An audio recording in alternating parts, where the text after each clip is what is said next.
Assalamualaikum warahmatullahi wabarakatuh. Di sini saya akan menjelaskan bab 7 itu mengenai pelaksanaan dan pengendalian operasi. Di sini saya Yusuf Rahmat, NIP 2021111193 dari kelas N. Di sini saya akan menjelaskan mengenai pelaksanaan dan pengendalian sistem operasi. Pertama, pelaksanaan dan pengendalian sistem operasi. Perencanaan operasi sistem tenaga listrik seperti diuraikan dalam bab 2 merupakan persiapan yang utama yang harus dilakukan sebelum pengoperasian sistem tenaga listrik. Dalam bab 2 telah disebutkan bahwa ada rencana operasi tahunan sampai dengan rencana operasi harian. Kemudian dilaksanakan dalam waktu yang berjalan atau real time.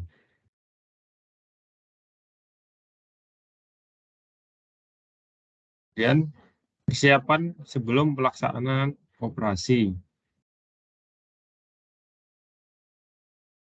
Ada 4 persiapan, yaitu mempelajari rencana operasi harian, baik yang menyangkut rencana pembangkitan maupun yang menyangkut rencana penyaluran.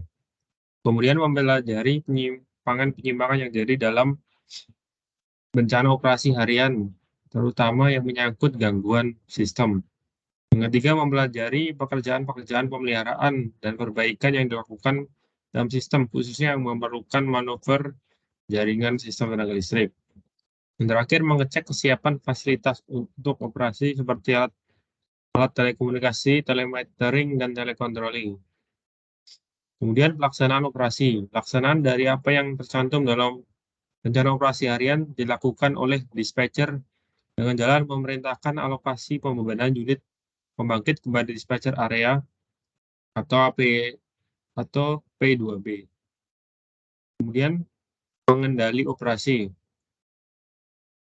Penyimpangan-penyimpangan yang terjadi terhadap rencana open harian memerlukan pengendalian yang cepat dan dalam operasi yang real time. Penyimpangan-penyimpangan ini pada umumnya adalah yang pertama, beban yang sesungguhnya terjadi dalam sistem tidak sama dengan perkiraan. Kedua, apabila lebih kecil maka dapat dilakukan pengurangan di unit pembangkitan.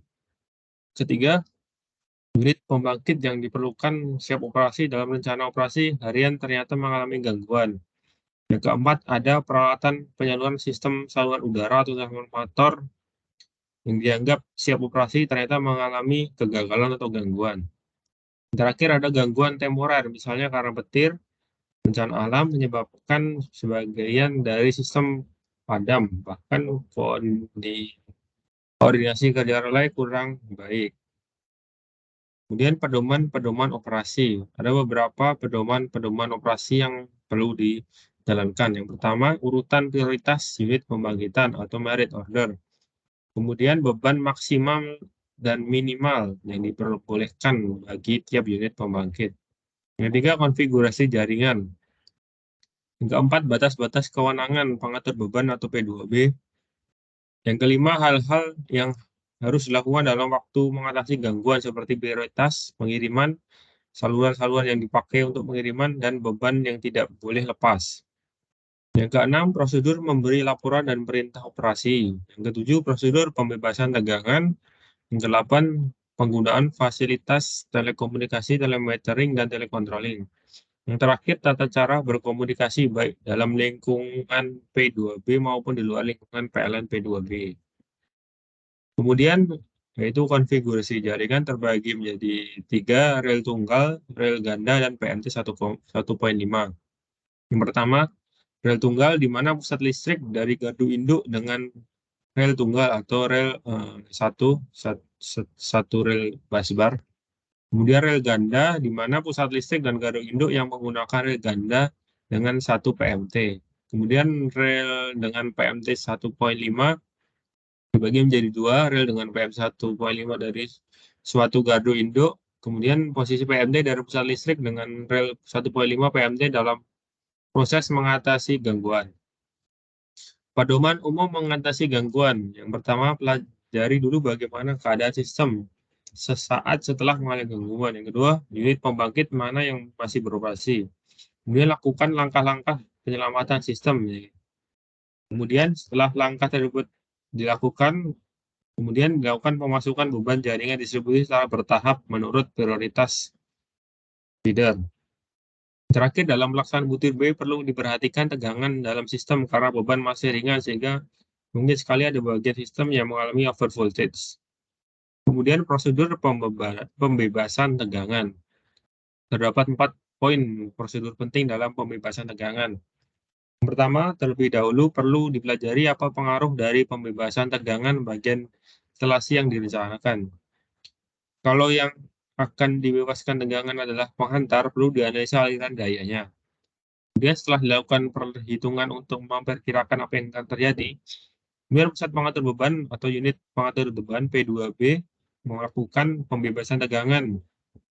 Terakhir, setelah saat pembebasan tegangan ditentukan seperti diuraikan dalam butir A, maka kemudian perlu dipelajari bagaimana pembebasan tegangan ini harus dilakukan. Kemudian identifikasi peralatan untuk menghindari kesalahpahaman yang bisa mengakibatkan kesalahan dalam operasi sistem listrik. Diperlukan identifikasi peralatan dalam sistem yang jelas dan seragam. Kesalahpahaman dalam operasi sistem tenaga listrik dapat menimbulkan kecelakaan terhadap manusia. Dan kondisi operasi sistem.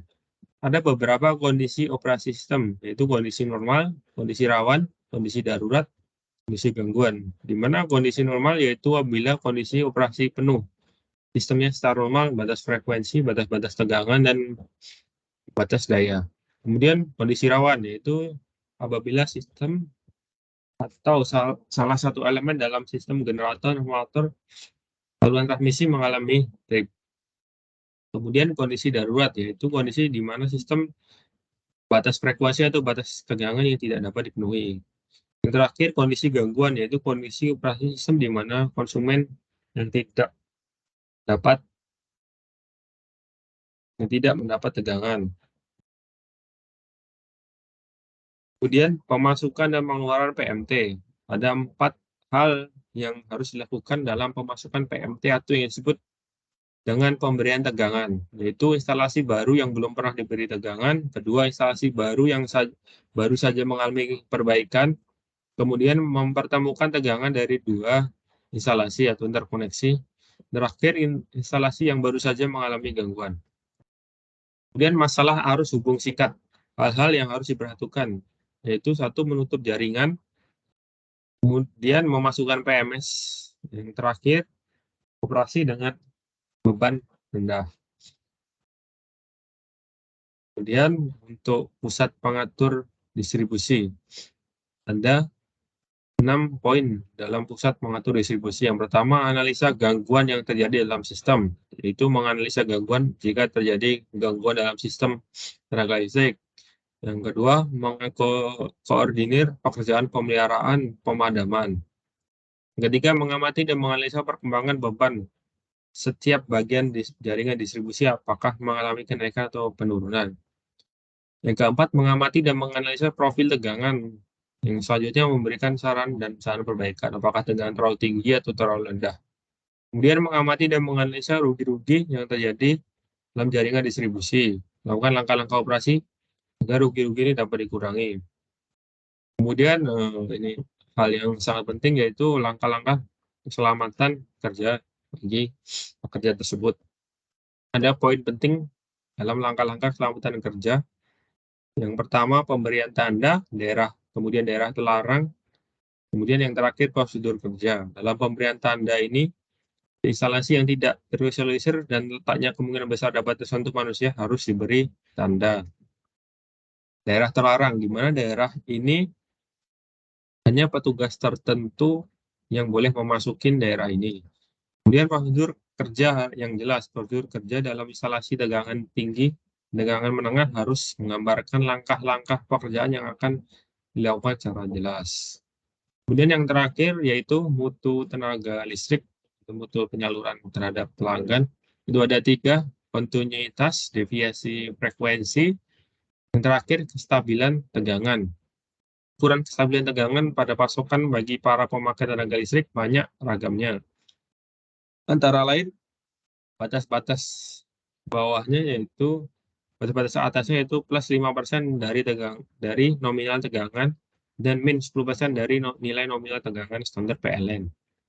Timbangan dari nilai ini untuk nilai relatif pada umumnya terjadi karena jaringan yang rendah berbeban lebih atau jaringan yang jauh jaraknya dari pusat-pusat pembangkit listrik. Mungkin terima kasih presentasi dari saya. Bila banyak salahnya, mohon maaf. Assalamualaikum warahmatullahi wabarakatuh.